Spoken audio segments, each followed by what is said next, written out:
আরে মনে অনেক লেট হয়ে গেছি। ভাই একটু দেন তো আমার গাড়িটা কি হইছে। জি ভাই। ভাই একটু চালু দেন না। এত তাড়া কিসে, ঠিক হতে সময় লাগবে, সময় দেন। আরে সব পোলাপাইন গেল গাও না, আমার ভাই এলো না। ভাই আপনার ফোনটা দিবেন, বড় ভাইরে ফোন দিমু। এলো। ভাই তুমি কই? আরে ছোট ভাই গাড়িটা নষ্ট হয়ে গেছে, আমি এখনই আইতাছি। কি তোমার ভাঙা চূড়া গাড়ি 2 দিন পর পর নষ্ট হয়ে জায়গা? আরে ছোট ভাই, তোমার আর আওয়া লাগবো না। আরে শুন তো আমার কথা। এনেন ভাই। আচ্ছা ভাই ঠিক আছে, তুমি গাড়িটা ঠিক করো, আমি আইতাছি। আচ্ছা যান।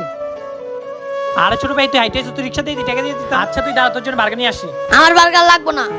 আরে ভাই একটা বার্গার দাও তো। দিতেছি ভাই। ইস সিরাজও তার আর ভাল লাগে না। আরে এলন ভাই। এই নে ছোট ভাই তোর জন্য বার্গার। ভাই এই বার্গার আমার লাগবো না। কেন কি হইছে? ভাই তুমি আমার ছোট থেকে কত কষ্ট করে বড় করছো, আর আমি তোমার অনেক কষ্ট। ভাই এবারের মতন আমার মাফ করে দাও, আর হইবো না। আরে ছোট ভাই এটা কি করছিস? এটা তো বড় ভাই হিসেবে আমার দায়িত্ব। চল বাসে যে তুই বার্গার খাবি।